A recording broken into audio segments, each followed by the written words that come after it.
So welcome to your NYCP budget workshop. I know many of you were with us yesterday for your new grantee orientation to your new NYCP grant. And today we're going to really take it solely into that fiscal world and really dive into your budget, how to make sure you have all the information you need, how to make sure OIE has all the information they need, and how to make sure that you're successful on the budget end throughout the year. So as is standard, as we get started, we're going to do a little disclaimer. This presentation was produced under U.S. Department of Education contract number GS00F115CA with Synergy Enterprises, Inc. The views expressed herein do not necessarily represent the positions or policies of the U.S. Department of Education. No official endorsement by the U.S. Department of Education of any product, commodity, service, or enterprise mentioned herein is intended or should be inferred. Now that you are fully disclaimed, I believe that Dr. Donna Savis-Burns might be popping in later today, but we do have with us your program officer, Donna Bussell. Hi, everybody. This is Donna Bussell with NYCP, your program officer. I am a citizen of the Apache Tribe of Oklahoma. I am also Comanche and Caddo, both from Oklahoma. I have been an educator I was an educator for 11 years in the classroom. And then I became a director of an NYCP program and then came up here to OIE. So thank you all for being here. Congratulations on getting this new NYCP FY22 grant. And let's get started. And for those of you I didn't get the chance to meet yesterday, I'm Sarah Brightwell. I lead the OIE Technical Assistance team. And we also have on with us Alani, who is another member of our TA team. If at any point today you have any technical issues, if you're having trouble hearing or you're not able to see the slides or anything pops up that's a difficulty, feel free to reach out to her in the chat and she can assist you with that, as well as if for some reason you were to get disconnected and you're not able to get reconnected, reach out to us at oie@seiservices.com. Alani will pop that email address over in the chat for you. And if you email there, one of our team members can help you get reconnected as well. The other housekeeping issues off the top of the bat. Everyone always asks, is this going to be recorded? Yes, we are recording. We are going to post that recording. It will likely not be up until probably end of day tomorrow, but that recording will be available so that if there are other members of your team that weren't able to join live, they can watch it. Or if you just want to relive the budget fun, you can watch it as many times as you would like as well. So that will be available. We will also send out to you the slide decks from yesterday and today, as well as any applicable handouts and forms. So all of that will be shared with you again so that you have access to it after the event. And then finally, this is meant to be a workshop, not just a lecture. So as we go through, if you have questions, please ask your questions, pop them in the chat, let us know what you're curious about. We want to make sure that by the time you leave, you really feel super comfortable with all of this budget information, and that'll happen through you asking questions. So as we get started today, we're going to start out with a few general fiscal basics. Then we'll actually break down your budget category by category and walk through how to develop your own budget revision, because every single one of you has a budget revision due November 17th. So that means no matter what grantee you are, no matter how great your budget is currently, everybody is expected to turn in a budget revision by November 17th. And then we'll wrap with some additional time for questions. Like I said, we'll do those throughout as well. So as we start with fiscal basics, it's good to know where you can look for additional information. So if you're looking for government-wide grant regulations, you're going to find those in 2 CFR Part 200. If you're looking for EDGAR, which is our Education Department General Administrative Regulations, which getting a little bit more specific to the Department of Ed, that's in 34 CFR Part 75. And we'll give you links to these in the slide deck. And then if you want something that's specific to your grant program, your NYCP grant, you want to go to your program regulations, which is your notice inviting applications that we have a link to here and is also in the chat. That's going to be really specific just to your NYCP grant. Often, if you have a question about what's allowable or what's part of your project, one of those 3 documents is going to contain the answer for you. Now, within that, we have our general cost principles. And if you're not familiar with what a cost principle is, it's basically a cost guideline. It's something to consider when determining, should I spend that money? Should I not spend that money? It's going to tell you if a cost is allowable. And in order to be allowable, it has to be considered necessary and reasonable for the performance of your grant. Okay. Now, not just necessary and reasonable to you in a bubble, but necessary and reasonable to a general audience. So that if you were to have that published in the paper, this is always my example, if you were to publish in the paper that you were spending grant funds on that, the general public would find that to be a necessary and reasonable expense. They would not go, oh my, why on earth did they just buy a set of living room furniture for themselves? Which someone has done ever. Okay, that would not be necessary and reasonable for the performance of your grant. None of your projects are redecorating your own living room. Okay, now that of course is an extreme example, but just think about that necessary and reasonable.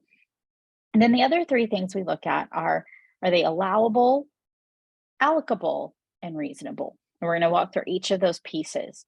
It has to be allocable to the grant. It has to be authorized or at least not prohibited under other applicable laws and adequately documented. Now, where you can find additional information on this is, as you see in the diamond at the bottom, 2 CFR 200.403. Okay, and the link is both in the document, but also in the chat. So the first thing in that is to look at, is it allowable? Is the cost reasonable and necessary is always our first thought. Then we go to, is it in compliance with laws, regulations, and grant terms? So going back to those documents, does it meet the cost principles? Is it in alignment with our project proposal? And then we ask, to what extent is the expense allocable to this particular grant? Okay, so when we think about allocable, and we'll hop back, it means that the good or service can be assigned to an award or cost objective in accordance with the relative benefit achieved. And that probably sounds very vague, but basically it means that if you have an expense and it's going to benefit 2 or more projects, activities, programs, then you have to proportion out that expense so that it is proportional to the benefit. So for instance, if you are going to have a copy machine and it's going to be there in your office and it's going to be used by 5 different programs, then that expense is going to have to be broken out 5 different ways. You can't just charge it to your NYCP project if 4 other programs are also using that copy machine. Okay. One that often comes up also is when you have personnel that are split funded. So like our example on the screen, many of you as a project director, you are not 100% of your time spent on this grant. You may be 50% on this grant and you may be 50% on some other project. That's fine. And it's fine to use grant funds to get you a laptop, but we can only pay for 50% of it with NYCP because you only work on NYCP 50% of your time. The other 50% of that laptop would have to be paid for by the same funding stream that pays for the other 50% of your time. Okay? So it's just making sure that we're being able to allocate those funds in accordance with where that benefit is being received. So 50% of the benefit of that laptop goes to NYCP, and 50% of that laptop's going to another project. So then headed back into our questions of allowability. Is the cost adequately documented? That's going to be a couple of different things. One, that it's in your current budget, your current approved budget. That's one form of documentation. And then the second would be your internal documentation there locally. That's keeping receipts for things. That's following your own procurement policies locally that will involve record keeping. That if you were to be audited, that you have all of the paperwork in place as far as that purchase to be able to show what you bought, how you bought it, and why. And then, is it consistent with grantee rules that apply to both federally funded and non-federally funded activities? All right, the next piece here are just some ways to think about, is it reasonable and necessary? So we already talked about, is it generally recognized as reasonable? The second would be, does it follow sound business practices? And that can normally be achieved just by following the procurement policies that you have in place at your organization already. Is it aligned with market prices in the area?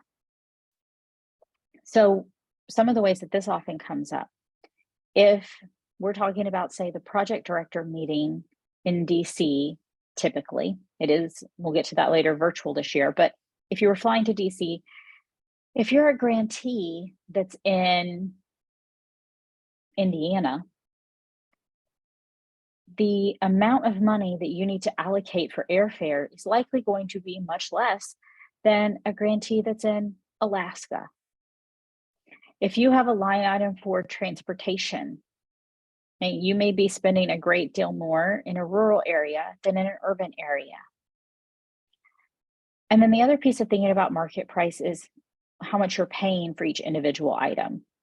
So if an average cost of a laptop is somewhere between $800 and $1,000, and you decide you want the fanciest laptop out there and it's going to cost $4,500, that's not really in alignment with market prices. That's not really reasonable. Why do you need to spend exponentially more on that laptop? Now, if there is a genuine reason, if that laptop was being purchased for a particular activity with students and it needed all this fancy software to be able to do that, then maybe that is reasonable and necessary. But that's where that adequate documentation comes into place, that you have to be able to show why it would not be meeting that market price. Think about, a reasonable price for things. Same thing with contracting as well, that when you're contracting with individuals and organizations, making sure that that's in alignment with market prices for your area. The next thing to think about under reasonable and necessary is it prudent under the circumstances? So when you think about your grant project, is that expense going to be prudent given the circumstances of your project? And is it consistent with your grantee's policies? Does it meet the policies of your organization? So for more information about cost principles, you can look in the uniform guidance, and there's some great ed training resources at that first link. The second link is for the actual uniform guidance. And then the third one has some training modules through cfo.gov. All of those being great resources as you're trying to figure out your budget and particularly trying to figure out allowable expenses.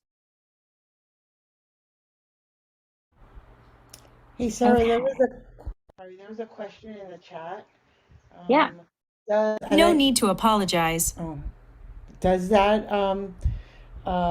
this is when you're talking about allocable costs, does that apply to admin travel as well? Yeah, and Joanna, tell me if this doesn't quite answer your question, but so if you're talking about as far as travel for the project director, yes, that would still apply as far as it having to be reasonable and necessary.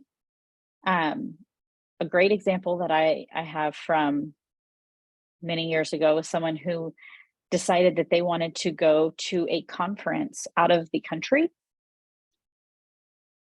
They didn't take the time to get it approved by Ed, and it was not reasonable nor necessary. And so they ended up having to pay all of those expenses themselves because it couldn't be covered by grant funds. Oh, and yes, your question is about splitting it with other programs benefiting from travel. Yes.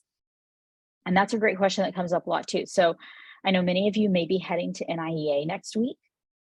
If you work, again, we'll use our 50% because it's nice and easy, 50% on NYCP and 50% on another project.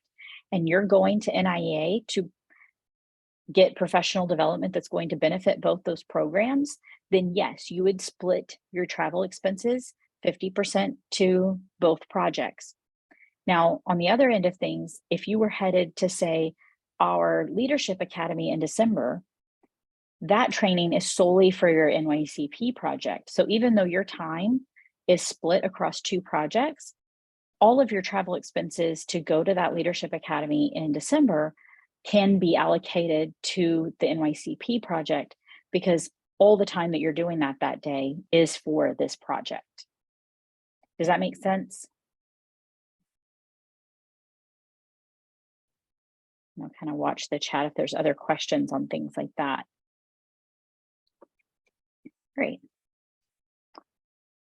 The other thing we want to really talk about as we're thinking about some general basics are for the project director to really think about grant budget monitoring. So often when we have questions about the budget or issues that come up with the budget, we'll get project directors to say, I don't do that, that's my fiscal office. Or I don't handle that, I'm not sure about that, that's all with the budget people. And I get that. They're the ones who do the drawdowns. They're the ones who do a lot of the back end work. However, it is super important that you understand that as the project director, you are the one ultimately responsible for the grant budget, not the fiscal office. They might be the one doing the actual drawdowns and cutting the checks to personnel. But bottom line, you are responsible for that grant budget. It is expected that you know if drawdowns are occurring or not. It's expected that you know how much of your funds have been expended and how much hasn't, and that you in general are keeping up with the budget alongside the fiscal office. That's why we really encourage you to include your fiscal office in these types of webinars, your team meetings, and really develop that relationship so that you can have great information about your budget at all times. Also, something that can be super helpful that we talked about yesterday is obtaining G5 view-only access for drawdowns if you're able to. So I'll pop over and then back. We can pop in the chat momentarily the form for G5 view-only access. Now, for those of you who are on and you are the budget office or the fiscal office, don't panic. This will not let them make any drawdowns. It doesn't let them actually touch any of the money, but it does let the project directors see the money, see the drawdowns. And so it can be super helpful as you try to make sure that you're on top of things with the budget. So you complete the form, it's a 2-page form. You get it signed by your authorized representative, and then you email that in. Okay? And that's how you go about getting that view-only access. We do encourage you that if your organization is able to do that and willing to do that, I would go ahead and take the time to do it. It's super helpful. All right. The next thing on the monitoring is to monitor and adjust budgets as needed, but at minimum, be doing that quarterly.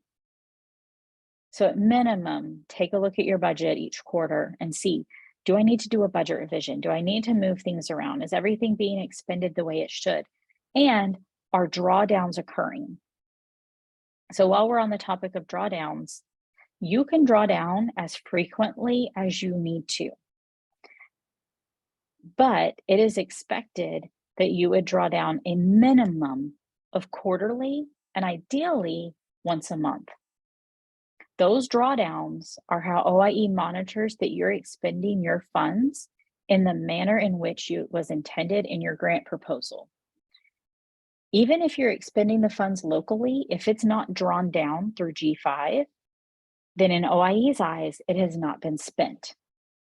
And so if you get 75% of the way through the year and you've only expended 15% of your grant funds, that's very concerning to OIE because money is not getting spent. So are you really implementing your project in the way it should be done? And that's where we often get into issues with budgets getting cut. So really important that drawdowns are occurring and that you're monitoring your budget regularly. It can help to develop an internal budget monitoring system, something such as like a shadow budget. If you're not familiar with a shadow budget, that's basically just kind of keeping a spreadsheet and monitoring your own budget. keeping track of, this is how much I know I had in each of my categories. Here's what I know I've expended.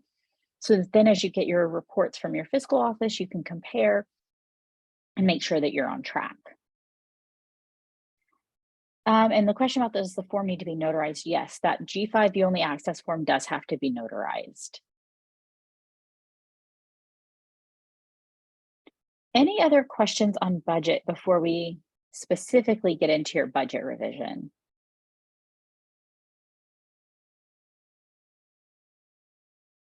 All right, then we're going to jump into your budget revision. I sent out before this a link to the budget revision form so that you could have that handy. We'll also post it in the chat so that if you want to open it up and start popping info in or play with it or make notes in it, you absolutely can. Let's see, can more than one person have access to the G5 system to draw out funds? Typically, no. Typically, there's only going to be one person that has the ability to draw down funds for this grant. And could you revisit the indirect cost rate? And is there a form that we need to send to Donna, or is that just an email? So yes, we are going to talk about indirect cost rate today. So as we go through the categories of the budget, we'll revisit some of that information, give you some additional information. There is not a form from OIE that you complete with that. It's actually just sending your indirect cost rate letter to Donna, a copy of it, and you can just scan it and email it. And if you're not sure what that looks like, your budget office they should be familiar. And when you tell them, oh, I need a copy of the indirect cost rate determination letter, they should be able to provide that to you. All right, so Alani's popped that form over in the chat, and we're going to start walking through. We're going to have a budget revision due for everybody November 17th, but you're able to then do other budget revisions all throughout the year whenever you need to. So let's talk about when that might be. Not all budget changes require prior approval.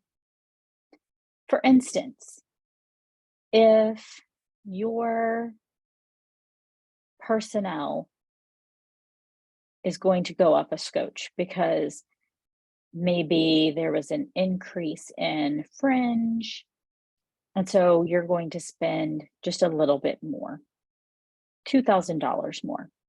That's likely not something that's going to require prior approval. Or if you hired someone in and they ended up being hired in at a slightly lower rate than you anticipated, not going to require prior approval. But there are certain things that always require prior approval. Changes in key personnel, primarily for all of you, that's your project director. Changes from direct to contracting of services. So that would be like if you're moving something from personnel to contracting or vice versa. So let's say you were going to hire a reading specialist to provide services to your students, and they were going to be hired on as a staff person, but you just haven't been able to find someone for that role. And so you decide that in the short term, you're going to contract that out. That's definitely going to require that you do a budget revision and that you get approval from Donna for that, because you're moving from direct to contracting. And then travel. And this is always a big one. If you're changing anything in travel, it's a budget revision and it's a conversation with Donna, sending that in for her approval.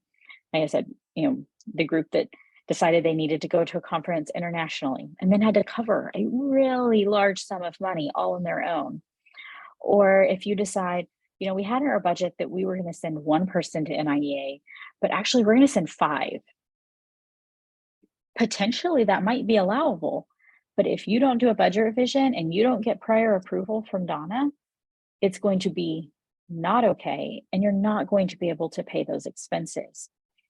If you were going to originally do 1 bus a year, and now you've determined you need 3 buses a year for student transportation, all of these travel things, you definitely need to do a budget revision and get approved by Donna.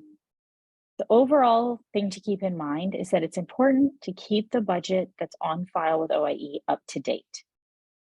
So even if, excuse me, even if you're making a number of small changes, You don't necessarily have to worry about sending it in for approval, but you can always just say, we've made these small changes. I just want to update you on our budget and send that in.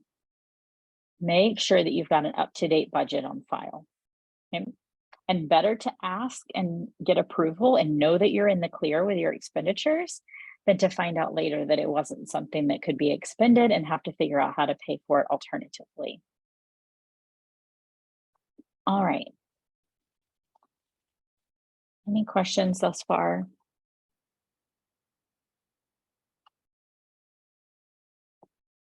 Okay, so this is our form. I'm going to actually hop over live to our form to show you a few features. Some of you I know have never used it before. Some of you have used other versions of it before. I can promise none of you have used this particular version before. So let's switch over and take a peek.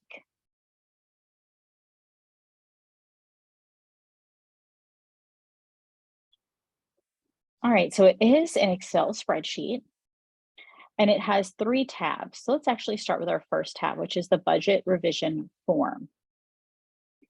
This is the tab that you'll complete with your budget revision information.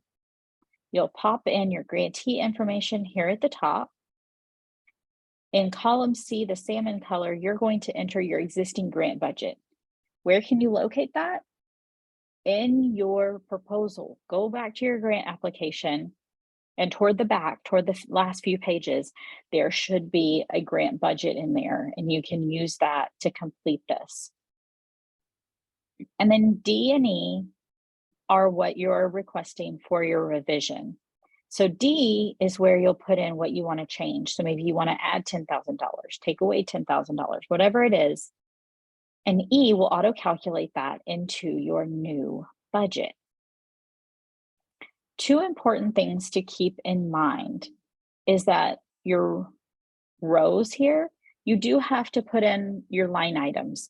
So when you look at your budget in your proposal, you'll see that of course you have your category totals, but then you have the various line items. So maybe you have 3 personnel roles and you have a line for each of them. You have to put your line item expenditures in here. The word expenditure is just a placeholder for you to then be able to come in and put, say, project director, 0.5 FTE, each of your own rows. Okay. The second thing is, you'll notice that column F is our biggest column. It's also, for most intents and purposes, the most important column. If you're putting anything in column D, so if you're making any changes, there should be text in column F. And I'm going to say it again because I really want to drive this home and make it to where you get your budget approved super fast. Okay. If you put anything in column D, you have to put text in column F. If you don't, I guarantee your budget is going to be returned, which is just going to make it longer for you and more frustrating. So save yourself the trouble. If you make any adjustments, make sure and put text in F, which is your reason, okay? There's lots of reasons. So let me show you in the other forms here how this works. So you'll see we have budget revision directions. What we've done here is really just try to give you a guide of where to type, because we do get folks every year who are a little confused by the fact that certain parts of the form are locked. So you can only type where the yellow currently is. And that's because everywhere else has a formula. So you will want to make sure and just type in those areas. If you try to type here, you'll see I get an alert saying it's protected. The reason that we've chosen to protect those formula cells are because if we don't, most people end up typing over the formulas and then everything doesn't nicely calculate for you, which leads to 2 dilemmas. You may inadvertently make some mistakes on your budget, and Donna has to check all your math. And as much fun as it would be to check the math of all 43 of your budgets, that's going to add a lot of time to her review process. Whereas If the form is locked this way, she can trust that everything's been auto-calculated and the math is correct. So she can just check the allowability of the actual expenditures, okay? She doesn't have to check that math part. There is also within that some logic built in so that if your current budget and what you're requesting for your revised budget don't match, this will turn red.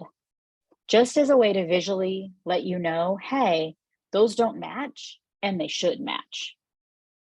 So those are some different things built in. And then the last thing that's built in is there are some reminders and tips. So of course we have our category headers to kind of remind you what goes in each column. But we also have tips such as what your grant year is, that if you want to remove money, you need to make it a negative number. And if you want to add money, it should be a positive number. And also a tip about how to add rows. So adding rows is probably my second most common question I get. The first one is, why can't I type in this particular cell? And we went over that. The second is, I can't figure out how to add a row. Lots of you may have all kinds of different versions of Excel, and that's okay. The tip I'm going to give you works for all versions. Other things may work too, depending upon your version. But that's the dilemma. If I give you any of these other methods, it might work for some of you and it might not work for others. And again, that's frustrating. And I don't want you to be frustrated when trying to do this. So when you want to add a row, because of course you will need to, most of you have more lines of expenditures than this, go to the bottom expenditure. So for instance, in personnel, currently we have 2 expenditure lines.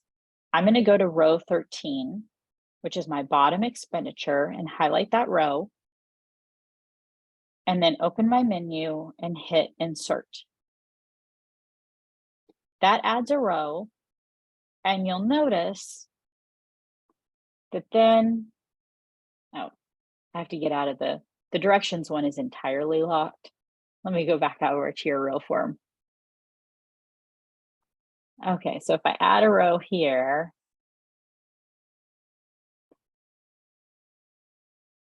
that you can see the formula has continued into my new row because it totals 15. So it's still totaling all my things. And so I can do that as many times as I need to get the number of rows I need. And it's still going to continue totaling up to the top, which is what I want. Okay. If you instead add a row here at your top expense, for some of you, it'll be fine. For some of you, it will not carry over that formula and things get wonky again. So add your rows from the bottom row expenditure. All right, back over to directions. That's everything that's kind of contained here. Just yellow for where you can type. It's got these little reminders. The reminders are in the regular form as well. So, you know, you can see a little reminder about make sure to denote how the change is still within your original scope. All of those reminders are still in both. The last tab is an example, because sometimes it can be helpful to see what this could look like filled out. But please keep in mind, this is just an example. Yours is going to clearly look different than this. Everyone's is going to look different. It's just meant as an example of what it potentially could look like for someone. So you'll see they inputted their info here into the top. You'll see they've added some rows in different areas. So for instance, they took $10,000 away from their project director salary, or they added $10,000. Because there's something in column D, that means they had to put something in column F. So what was their reason? Well, they happened to hire in that position at a higher rate than anticipated. So we're not looking, you know, some of your explanations might be quite short, and that's okay. Other times your explanations might be quite long. Don't worry, these will expand. So for instance, if I start typing, and I have to go back out of the protected form again. I start typing, and I've got this great explanation for why I'm making these changes, and no one would be able to argue. It's a great reason, but it's 3 lines. Yes, it will automatically just keep it at 1, but you can double click there and it will expand it so you can see your whole explanation. But there is one little caveat to that. Some folks like to send in their budget revision as a PDF. Please don't. And here's the reason. When you send it as a PDF, it has a tendency to shrink all those cells back down to just 1 row of height, and then we can't see your whole explanation. And because it's a PDF, there's no way to expand it. Send it as an Excel. Send it just as it is as an Excel, and that way we can actually read your whole explanation and we don't have to come back and go, the first sentence made sense, but I don't know what else you said. Okay, so send it as an Excel, much easier, and that way we can read your whole great explanation you put in. All right, back into our example, you can see here, then in this one, we took away $20,000 because, as you can see, our narrative says we changed it to a part-time position from a full-time. Or we took away money from personnel because we decreased the amount we were spending on personnel. So you can see every time there's something in column D, I've got narrative in column F to explain why I made that change, why I made that addition or subtraction. Again, basically the most important part is that you make sure and put those explanations in there. All right, so this is your example, so you can kind of just check that out. You'll also notice here, there's a little spot for your approved indirect cost rate. You can pop that in. Like I said, we will get back into that indirect cost info in a bit too. Now we're going to kind of walk through your budget revision category by category, but are there any initial questions about the form? And I know there's a couple in the chat, so you can be typing some more questions and I'll hit these. What happens if you have no changes? That's fine. Just input your budget into column C. Don't put anything in D. It's going to automatically just transfer it over to E and send it in just as is. That's fine. If you don't need to make any adjustments, that's totally fine. You may find that you need to make some later. Some of the most common ones in year 1 are because all of your grant budgets were written with the magical theory that you would get awarded, and then come October 1st, you would have all your positions of personnel filled. You would have all your contracts in place, and you would start all your program activities, and there would be no delay. Very rarely does it quite go off without a hitch to that extent. Often you may have some of your roles that are able to start on October 1st, and you may have to post some of the other jobs and get them filled, which may give you some kind of cost savings that you need to then move around. You may find that there are certain contracts that end up being for different amounts than what you thought when you go out for bidding. So you may have to tweak some of that. So even if you don't have one now, you may find that you have one later, and that's okay. But yeah, if you don't need to make any changes now, just pop it into this format, send it in, and move on. How would you like fringe benefit line items listed? Is one line item for each personnel line for the total amount, or do we have to list a separate line item for each kind of fringe, i.e. health insurance, PERS, etc.?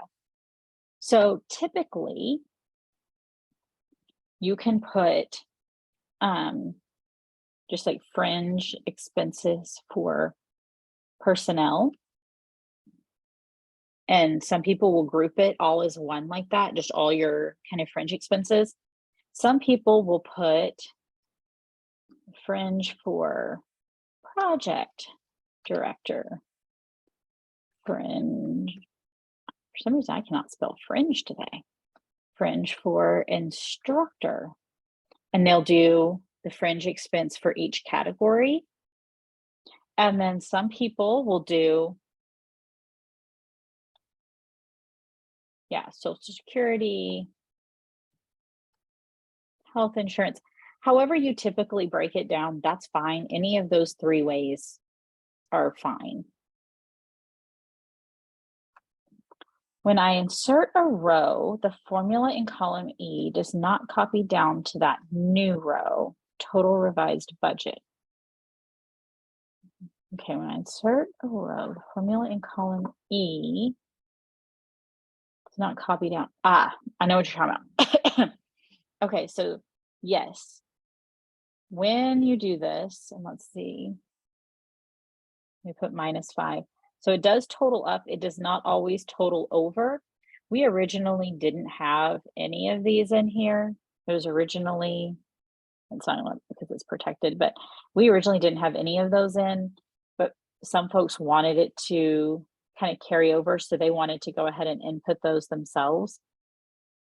You can, but yeah, most versions, it won't take it over into that total revised column, and that's totally fine. It's still totaling it up into your category totals, but most of the time it won't go over into column E. I hope that made sense. Again, if any of these explanations do not make sense or answer your question, let me know. When is this form due? It is due November 17th. You are welcome to send it in before then. No one was ever upset about getting things before the due date, but it must be turned in by end of day November 17th.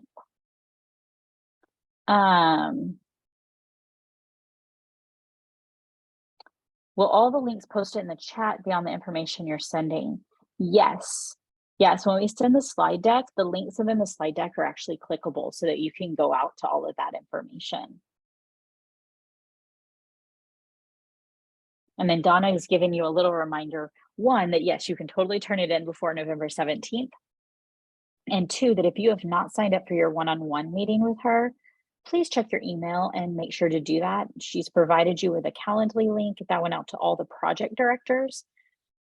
If you are not the project director, if you would do us the favor to check with your project director and make sure that they did go ahead and schedule that with her, that is a required meeting.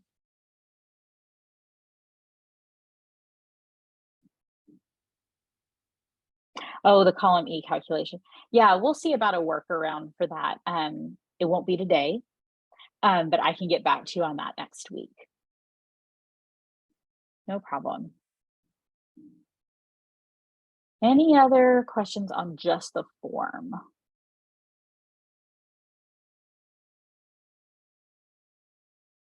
Okay.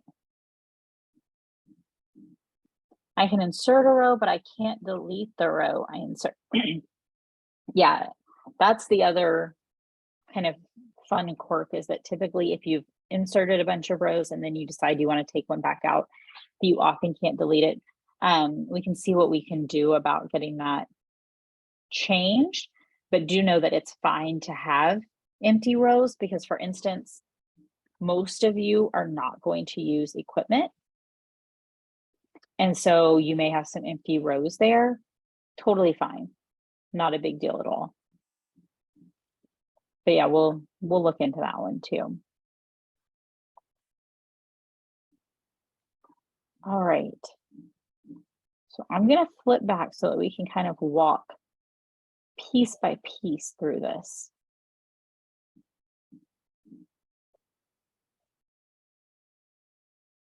Okay, so just again, the reminder that it is due no later than November 17th, and you'll submit that via email to Donna. So at donna.bussell@ed.gov, that'll be on our wrap-up contact slide as well, or you can just check for the lovely email with the Calendly link, and that'll give you her email address too.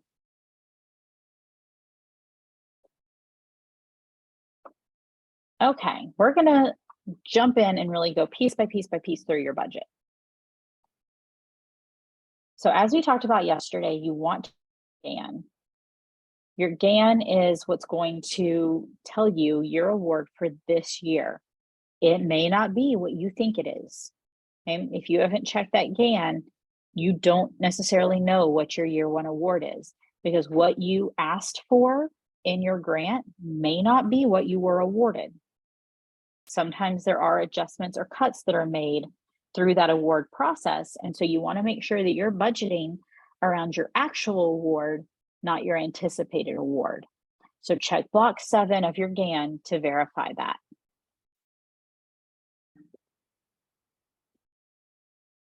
Now in your budget, these are the typical categories that we use for your budget: personnel, fringe, travel. We do have equipment on there, but as I mentioned, most of you will not be using equipment, and we'll be talking about when we get to that why and what would constitute a reason to use equipment. Supplies, contractual, the other category, and indirect.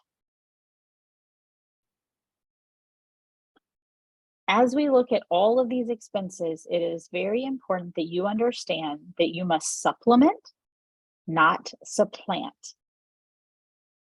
Now, what does that mean?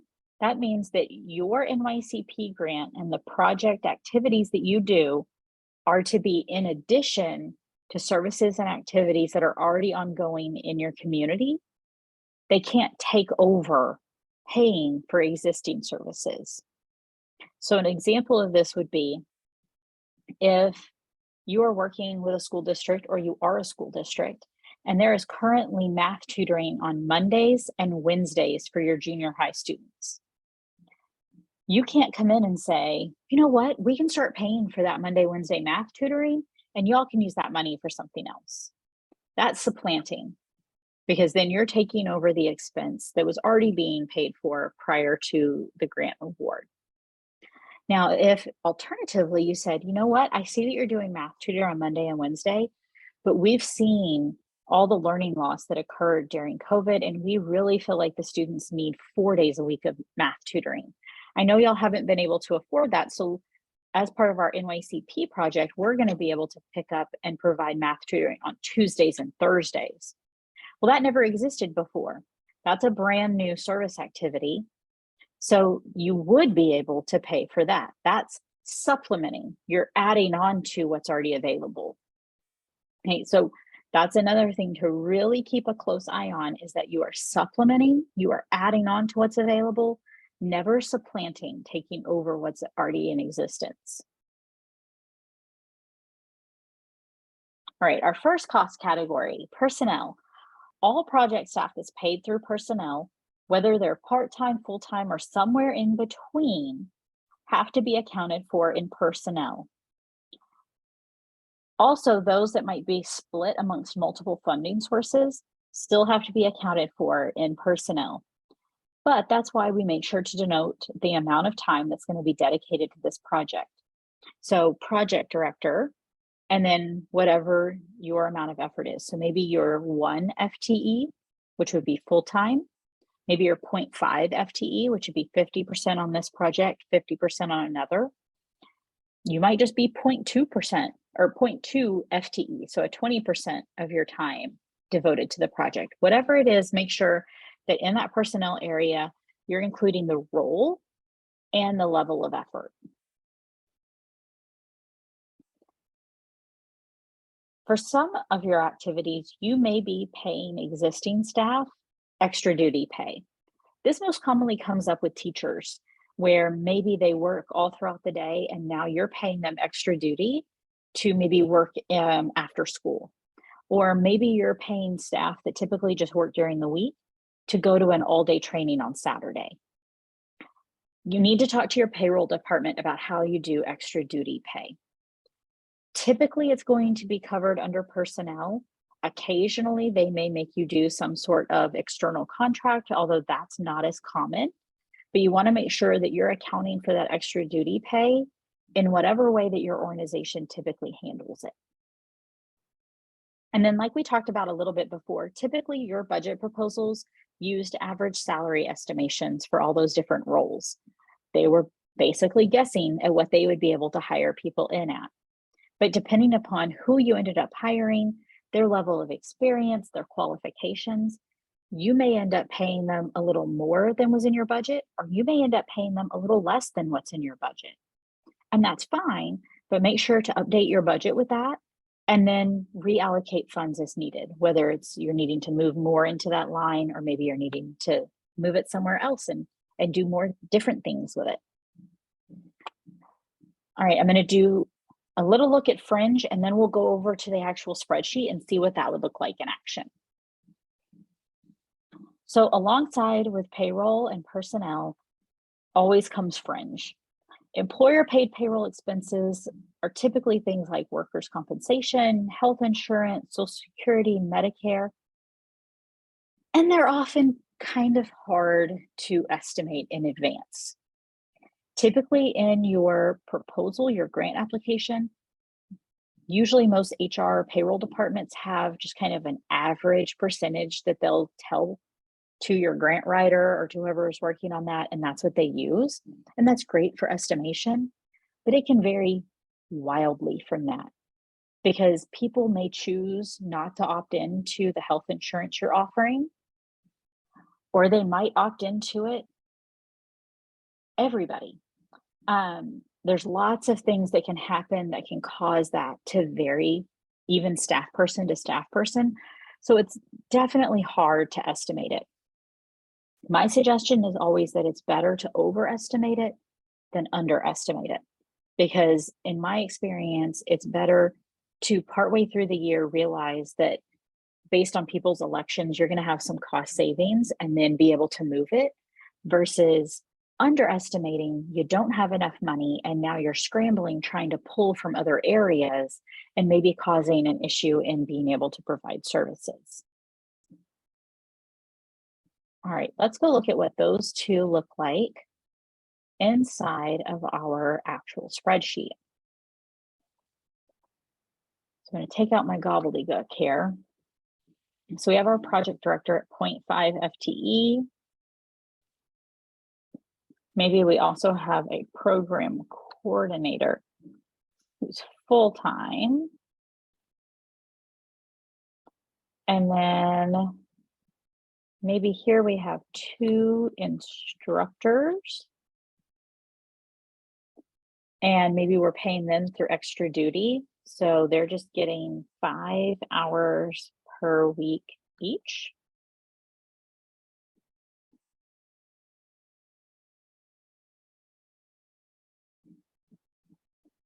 And in my original budget, 50% was going to be,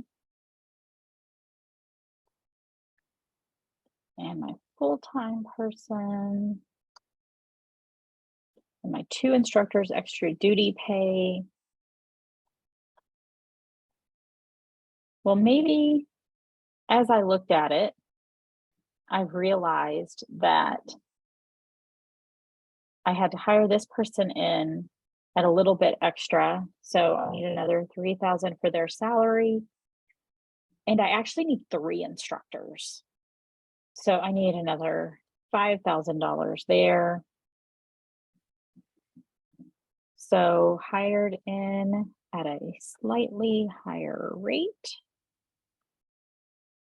And then for my 2 instructors, that's going to take a little more explanation. Added 1 additional instructor.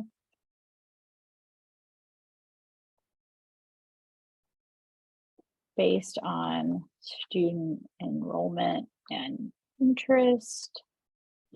So maybe because I have more kids, so I needed 3 instructors. But that means that now I'm going to need more Fringe.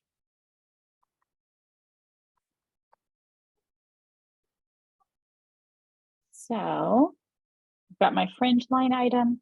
Originally, I was anticipating $15,000, and now I'm going to need another, say, 4 based on my projections.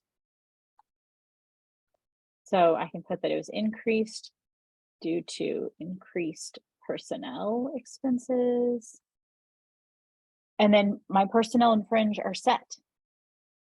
Now, we might have also had, maybe the project director was hired in at a slightly lower rate. So remember, if I need to take away, I just put a negative sign and then my amount of money, and that will take away. Okay, you can see it's still totaling up here. So previously I was going to spend 90,000 in personnel. Now I'm going to spend 97. Okay. All right. let's go back and look at our next category. Our next category is travel. So travel expenses for approved grant expenses include things like airfare, including your baggage fees. So if you have to pay for luggage, that's included. Your hotel, your meals and incidentals, your registration fee. So if you're going to a conference or a training, that line item for those registration fees should be under travel. A lot of times we see them being put under other, but they should actually be in your travel category. And then mileage, whether that be to the airport or maybe you're driving to the training event, all of those things go under travel. And they have to follow the GSA per diem rates or your organization's policy. And so you can use that link to see that. And that basically typically will give you amounts that you have to stay under for things like hotel and meals and guide that reimbursement process. But remember that you'll also have to follow your organization's policy. So for instance, there is nothing in GSA that says you have to turn in receipts for every single meal you eat. However, many organizations, every school district I've ever worked for, made me turn in receipts for every single meal I ate. If that's your organization's policy, you have to follow that for your grant funds as well. Yes, correct. We would like the registrations for conferences, training events, and things like that under travel. And Donna bringing up a good point. And remember, these all have to be in your original grant application. This is not the time to all of a sudden add in all these crazy travel expenses. If you decide that you need to change those, maybe you were planning on this conference and now you want to go to a different one instead, so you want to swap them out. Or if you want to add something like that, that all would have to be put in your budget revision and be reviewed for potential approval. Because ultimately we want as much of the money as possible going directly to student services. And so a lot of times adding a ton into that line item for professional development and things aren't as likely to become approved. But still, if it's something that it's important, it would bring great benefit, put it in a budget revision, send it in, and make sure to complete that column F so that Donna can see the reason for it and give you an approval if possible.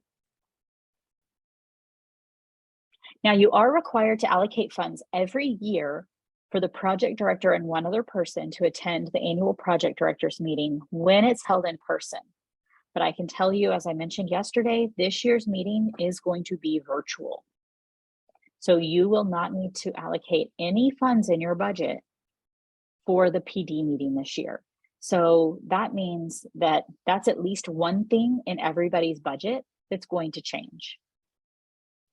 However, as I also mentioned yesterday, and I'll pop up on the screen again, I do have a thought of where you'll probably want to reallocate those funds. And that is over to our Grant Leadership Academy that's going to be taking place on Friday, December 9th. That is in person at the U.S. Department of Education in Washington, D.C. And that's just for project directors. So you'll only need to allocate funds for that one person to attend. So even though you will have that cost savings, remember to set aside some funds in that budget revision to be able to attend on December 9th, to have your project director attend. And we'll have more details on that in the coming days. All right, let me scroll back over to travel. Other potential travel expenses to look for in your budget is you may have, again, put in for some conferences or training events. Other common expenses are like mileage to go to program sites. So if you have multiple program sites, often there will be a mileage line item for travel out there. And then as I kind of talked about in my more outlandish example, international travel is typically not going to be an allowable expense, and you definitely would need prior approval. All right, and then we'll hop over to equipment and supplies before hopping back into the spreadsheet. So equipment and supplies are two different categories on the budget revision form. And we want to make sure that all of you understand the difference between equipment and supplies, because there is a difference in how you handle those expenses are very different. Equipment is going to be items that are over $5,000 per unit. So for instance, like I talked about earlier, if you were going to buy a copy machine, might be allowable potentially, but it's definitely equipment. And as an equipment item, it has to have prior approval. This is not something that you can just send in and say, FYI, I made this change. It has to go through prior approval, and it has to connect to your grant objectives, what you said originally in your grant proposal you were going to do. So for instance, the other example up here is a smart board. If in your original grant proposal you had a smart board in there and explained exactly how that would connect to your grant activities and help you be successful in implementing those services with students, then that would be under equipment and would be processed that way. If all of a sudden you decide that you need a smart board now because one of the teachers wants one, that was not in your original grant, is going to take a larger kind of burden of proof to get it approved if it was not in your original grant application. You're going to have to be able to show why you're making a purchase of an equipment item. So something that's over $5,000 a unit at such a large price point, it's going to take good documentation of how it connects to your grant objectives and your activities, as well as typically equipment items, because they are larger dollar items, end up having to be capitalized. You have to depreciate them. And then at the end of your grant, you often have to then turn in a disposition to OIE about what will happen with those items after you finish the grant. And so there is a lot more responsibility that comes with equipment items. But the big things to remember here are what makes something a supply versus equipment. So over 5,000 is an equipment, under is a supply, and that equipment has to come with a prior approval. Must have prior approval. Now supplies, moving to the other side of this slide, those are items that are under $5,000 per unit. They don't necessarily require prior approval, but it's still things that would likely go in a budget revision if you're making significant changes. These are typically things where we see like office supplies, getting a laptop for staff, maybe printing expenses, supplies for student activities, that type of thing. Now, a common kind of point of confusion is maybe you're buying consumable supplies for a STEM camp that's going to operate in June and July. And so you've put in a line item for consumable supplies across June and July for 100 kids to participate in this STEM camp. And grand total, your line item is $6,000. That's still not equipment because you're buying a multitude of consumable supplies. You're getting pipe cleaners and you're getting batteries and you're getting alcohol wipe, you're getting all these variety of consumable supplies. So per unit, it's not $5,000. Just because that line item is $5,000, that's not what pops it into equipment versus supplies. Okay. But like I said, with the supplies, you still want to make sure that you're putting in a budget revision if you're making those significant changes or if you're adding new line items. But it's not like equipment where each purchase is going to require prior approval. Any questions on equipment versus supplies? Anything in your budget that you're thinking, that might be equipment? We're happy to kind of help you figure out if it is or if it isn't. And I see that there was a question about the December 9th meeting, asking if it was required. And you'll notice that Donna said that as of now, yes, it's going to be required for the project director of record. All right, I'm going to do construction, then we'll hop over into the spreadsheet because construction's super easy. You'll notice there is construction as a line item on your official budget in your grant paperwork. You'll notice there's nothing in it because it is never an allowable expense with your NYCP grant funds. That's why it's not on your budget revision form either, because you can't do it. Please do not build anything. I promise it is not allowable. Just don't do it. I know, and I know there are things that we will say today and you're like, why do we even have to discuss this? Like, I know I can't build a new building. And yet we have to discuss it because there was someone once, at least once, who decided they could. And so we have to make sure that everybody understands, please don't build anything. Just don't. Okay, so let's hop back over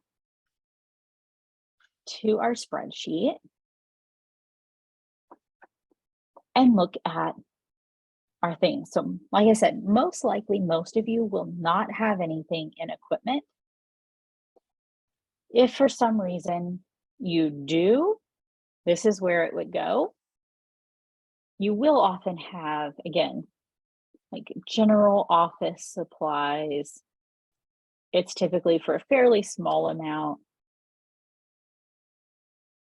We're going to add a row. We're going to get a laptop for the program coordinator. That's going to run us, say, $1,000. And then we'll put in our STEM camp consumable supplies. Like I said, we had that in 6,000 before. So maybe we realize that we need certain software because we want them to be able to do some marketing materials for us. So that's going to increase this by about $200.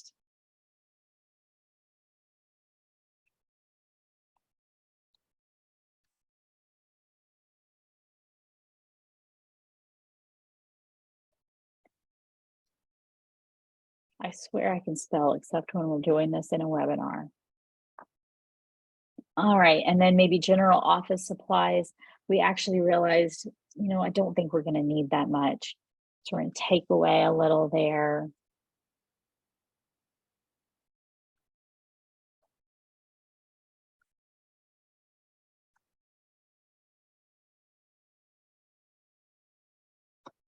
Nice and easy. And so you can put as many rows in there as you need. What we don't want to see, but sometimes will come up, are supplies for student activities.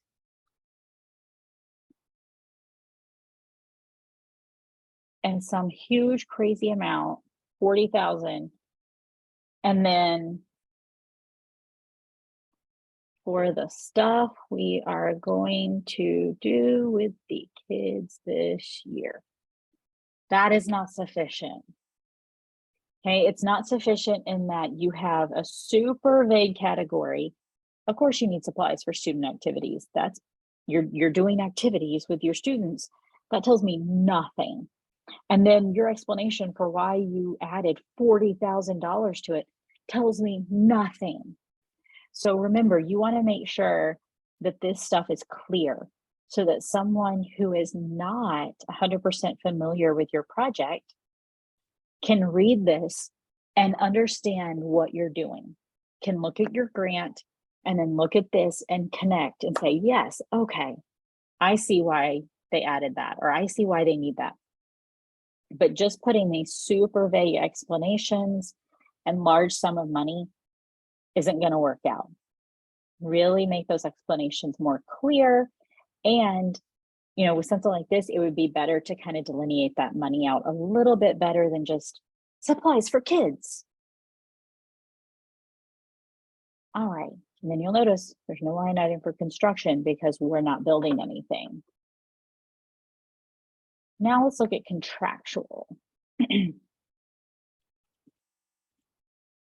So we talked just a little yesterday about contracts.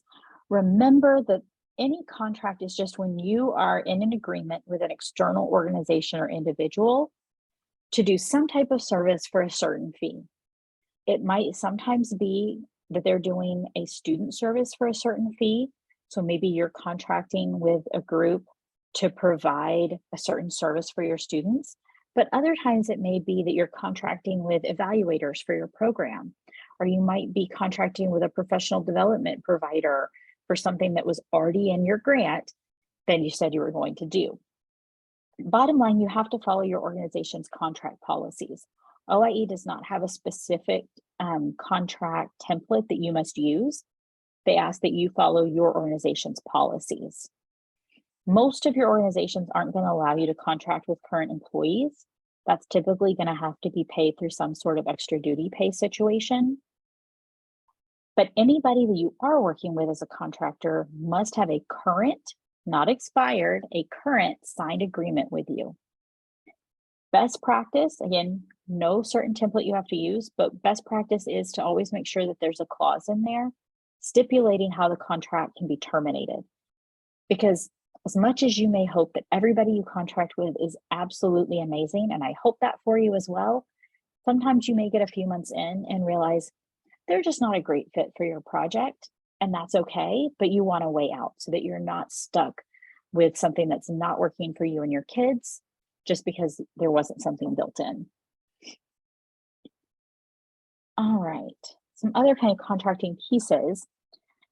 We talked about this yesterday, but just remember that it does have to be a contract that is done in a full and open competition. That typically is through a bidding process and consistent with uniform grant guidance.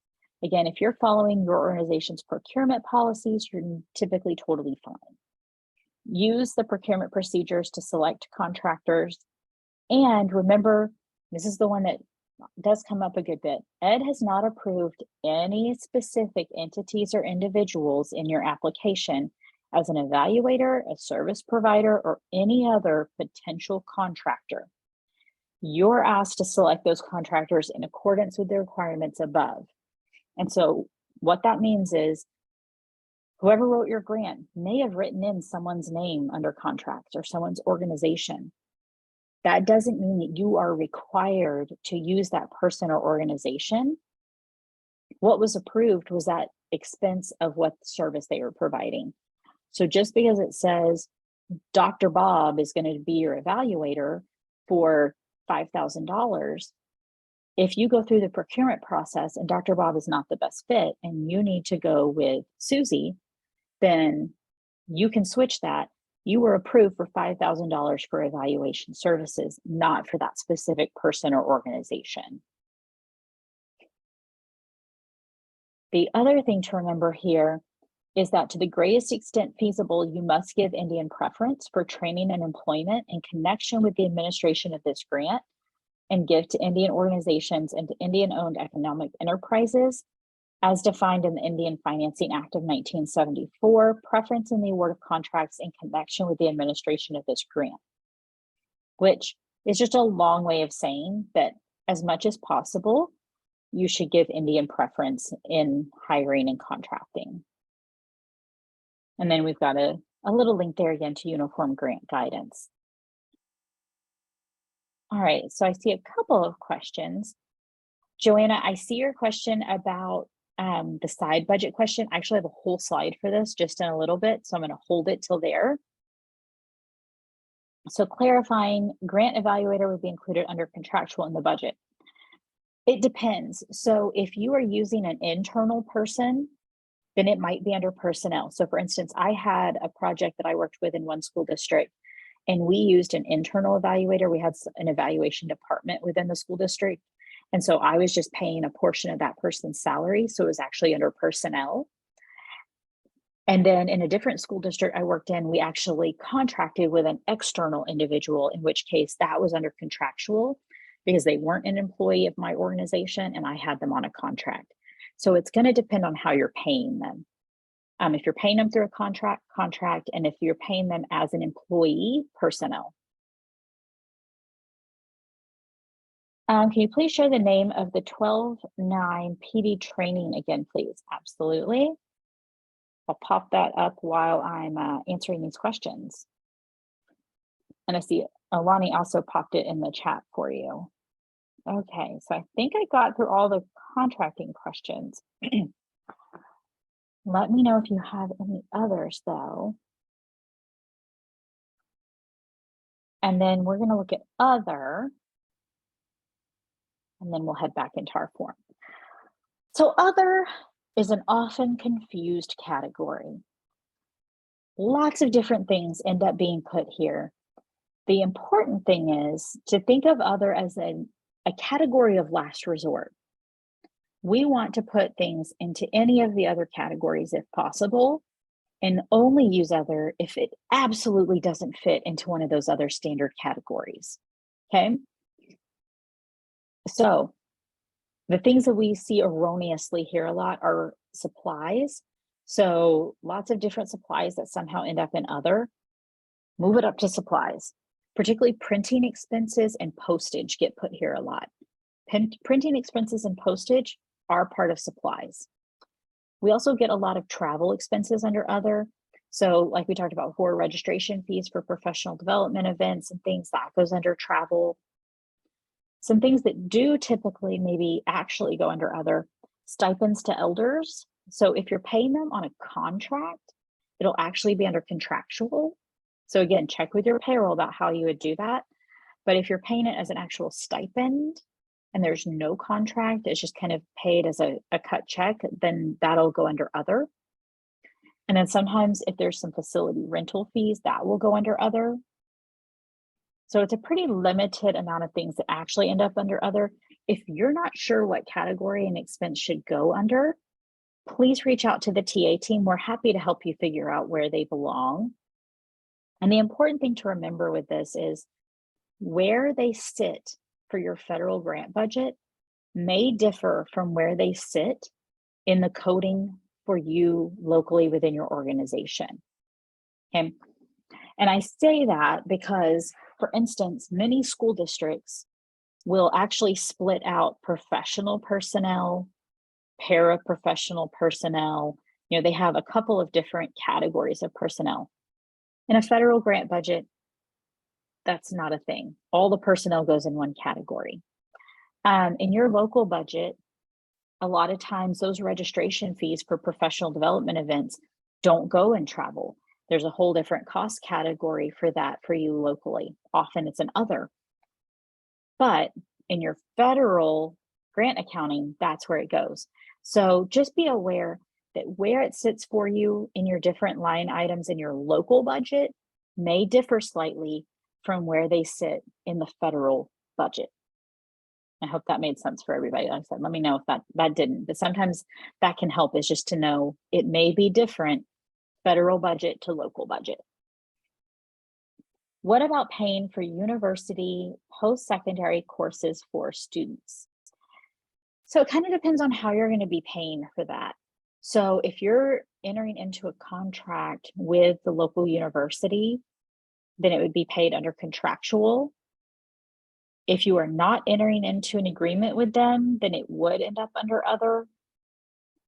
So it just depends on how you're going to be paying for it.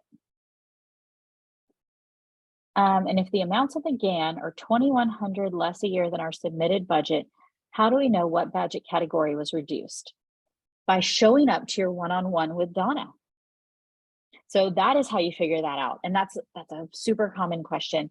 You get these GANs and they don't always match what you thought you were going to get. And nowhere in there does it tell you, oh, this is where you were reduced. But you all will be doing a one-on-one with Donna. And when you do that, she will be able to clarify for you where those reductions actually came from.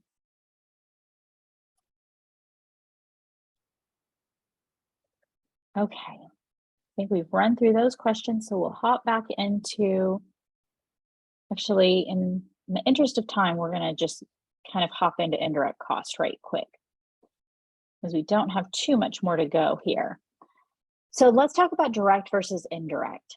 Direct costs are those that can be identified specifically with particular cost objectives, such as a grant, contract, project, function, or activity.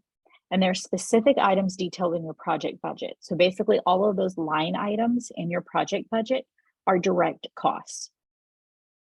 Indirect costs, on the other hand, are those that have been incurred for common or joint purposes. Typically, they're costs that benefit an entire organization, and they can't easily be identified to just one cost objective.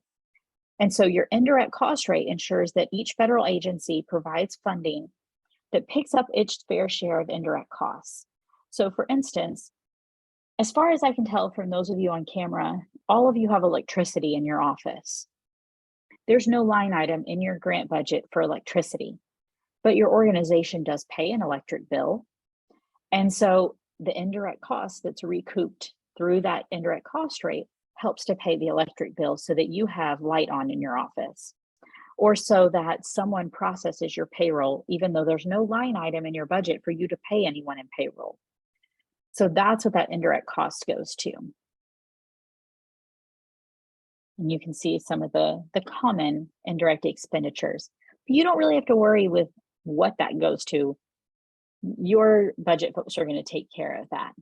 Now, your indirect cost rate agreement, though, is an agreement that was signed by a federal agency and an authorized representative of the non-federal entity, your organization.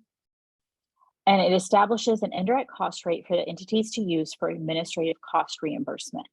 Some of you will have an indirect cost rate that was determined by the Department of Ed. Others, you may be getting it through a different federal agency. It's typically through whatever federal agency you get the bulk of your federal funding through. Again, not something most of you will have to worry too much with, but your budget people will, and you'll need to ask them for that indirect cost rate agreement because that's what you'll turn in. There are a number of different types of rates that can be used potentially by your organization. We're not going to go into the details of all of those different rates because most of you just have one that's been negotiated already with your organization and you can turn that in. However, if you're unsure, if you have questions, your best option is to reach out to our indirect cost division. You can use this email and this phone number to reach Andre Hilton, their director, and they can get you the best answer possible. They're the experts on indirect costs because there are lots of different things to it. So I would really encourage you to use that resource. Some of you in your GAN attachment 4 may have seen that you have something called limitations on indirect cost recovery. That means either that the rate that you provided in your application expired or that you didn't provide an indirect cost rate agreement in your proposal. So then you're given 90 days to provide that.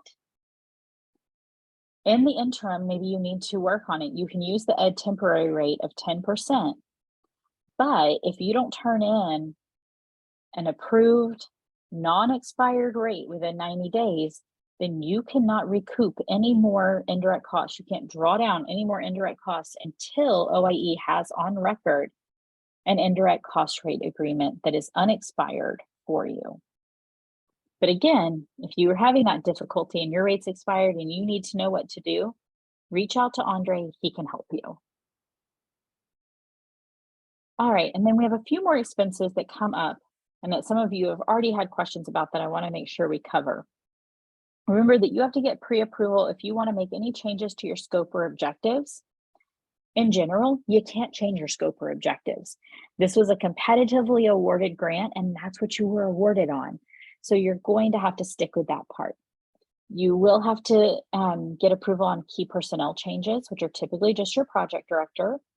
Project engagement, which is the level of effort for your project director. Participant support costs, which are not particularly pertinent to your project. Subawards, which are not allowed for your project. And cost sharing or match, which is not pertinent to your project either. So you'll notice out of this list, it's primarily project director changes.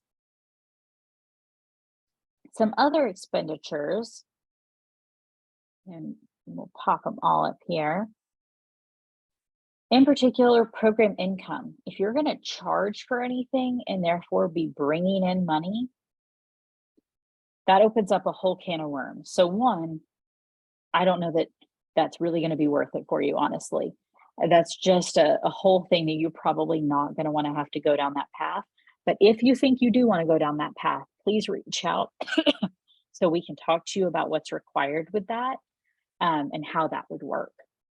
A revision of your budget and program plan, of course, Membership subscriptions and professional activity costs. So like we talked about, if you want to be doing different or more professional development, definitely have to get that pre-approved.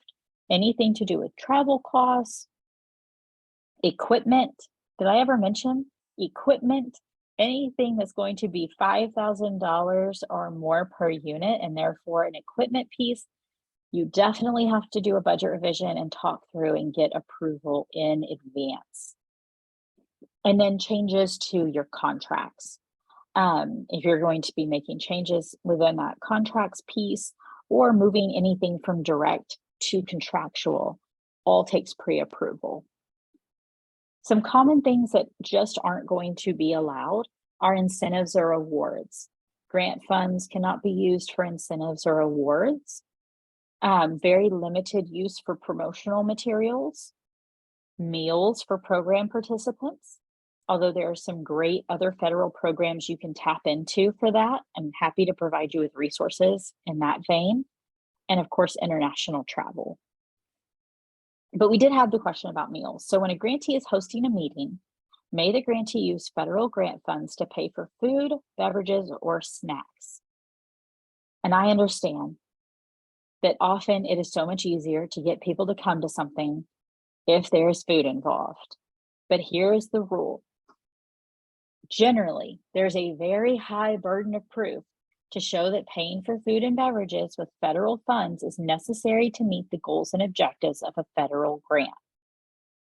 If you're hosting a meeting, you would need to structure the agenda for the meeting so that there is time for participants to purchase their own food, beverages, and snacks, which would mean, like, if it's an all-day meeting, providing a sufficient lunch hour that people can go out, get food, and come back.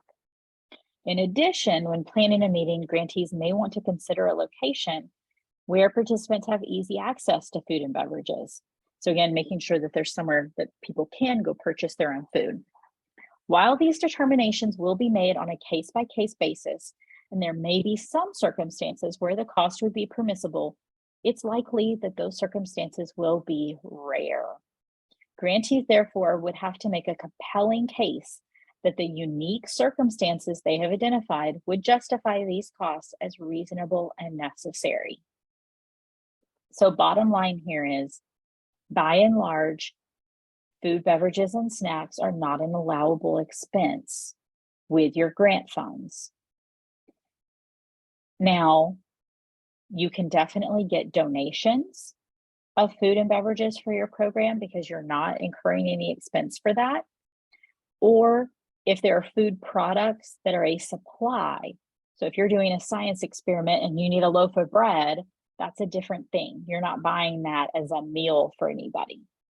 And we can definitely talk through some other examples and some ways to still be able to provide this type of thing for participants for maybe a family night or something without use of your grant funds. So definitely something, if that's of interest, we can delve into that in the future. But in general, using your federal grant funds for food is not allowable. Now, may federal grant funds be used to pay for food and beverages during a reception or a networking session? No, because typically it's rarely necessary for participants to do this type of thing in order to achieve the objectives of your grant. Okay. And you can definitely go to this link for more information on that.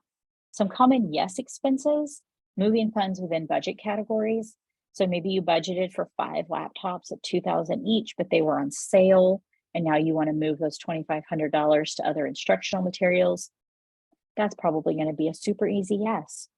If you're moving funds between budget categories, maybe you were unable to fill a staff position and you want to move that from personnel to contractual and contract with someone to do that. It does take approval, but it's typically going to be an easy yes. So please don't think that everything is a no. The biggest thing that's going to allow for things to be a yes are good explanations in column F. We do have some additional training opportunities for you here.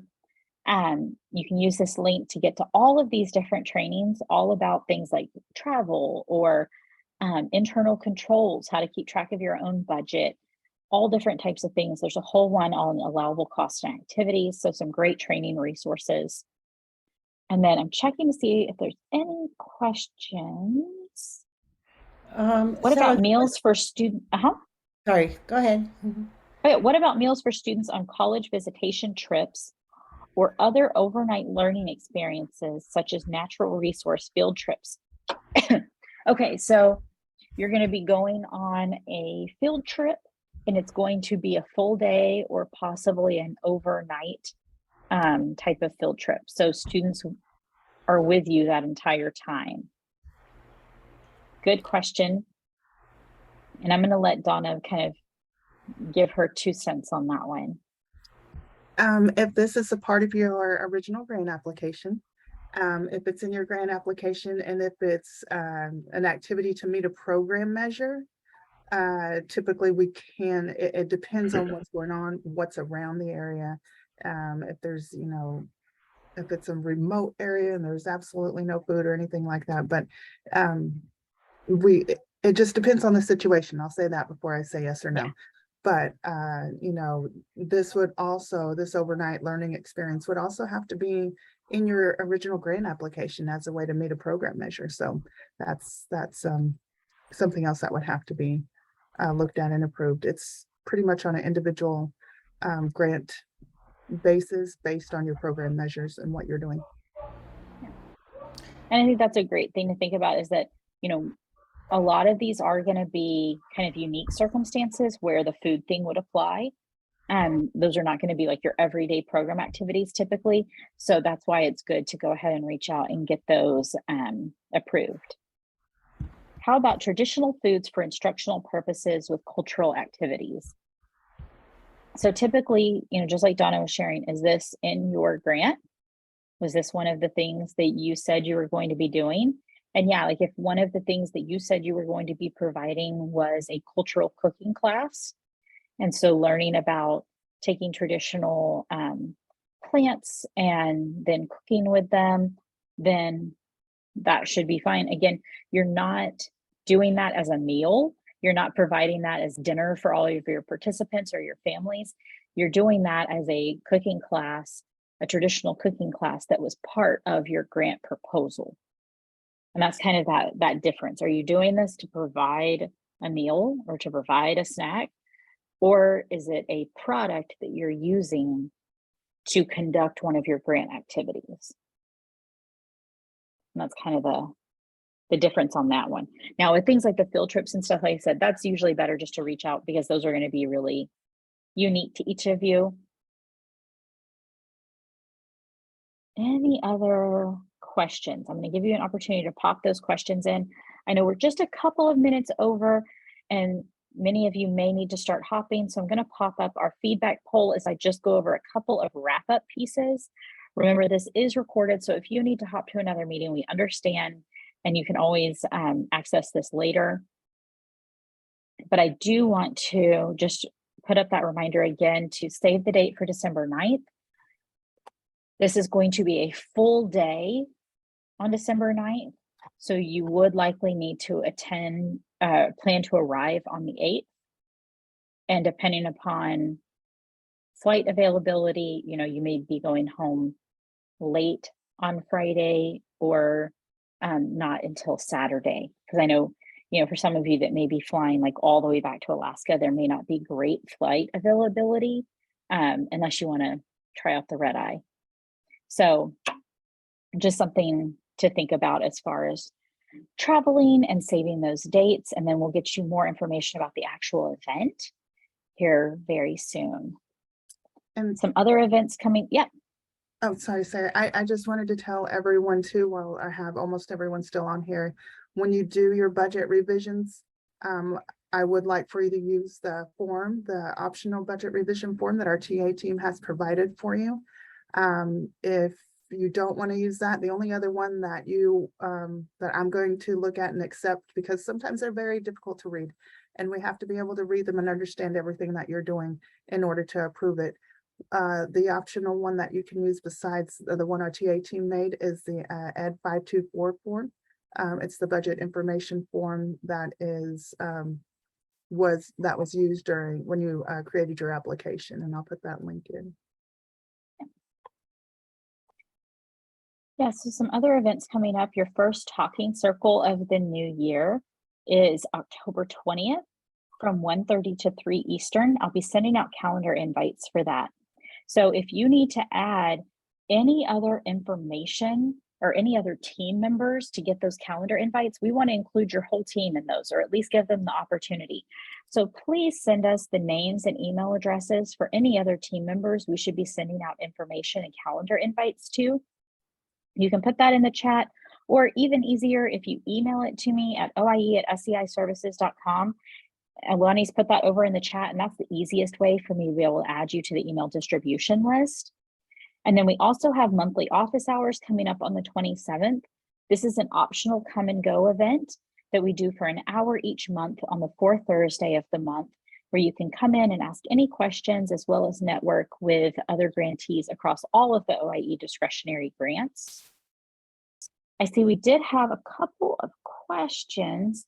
Do we have more information on location for December? It will actually be at the Department of Education there in DC, which is on C Street. And we can get you the exact address. And of course, we'll have address and room information and all of that for you. But yeah, it is going to actually be at the Department of Education in DC. Interested in other resources for food for students and families during program events. Okay, awesome. We can actually include that in our upcoming talking circle. We'll pull some of those resources and share those during the talking circle, because I think that's something a couple of folks could use. And yes, and the monthly office hours are optional, but definitely can be super helpful. And remember, even if you don't have questions, you're able to attend and just listen in. And we have a lot of grantees that really find it helpful to do that and hear what other people are asking. And often it's a question you didn't know you had, but once you hear someone else ask it, you realize you did have that question. So encourage you to come and check that out as well. So that is all for us. I will pop up our contact info so you know how to reach out to Donna Bussell, as well as all of us at the OIETA team. I'll be sending out all of our follow-up information tomorrow. But remember, we really do want to include everybody from your team. So please share with us those other folks that we should be including on emails and calendar invites and the newsletter and all of that good stuff. Let us know if you have any questions, because we really do want to help you kick off the year really in a smooth way. Make this as easy as possible for all of you. So as you're going through this process, please let us know if you have questions or need anything. And if nothing else, I know we'll see some of you next week at NIEA. Donna and I will both be there in person.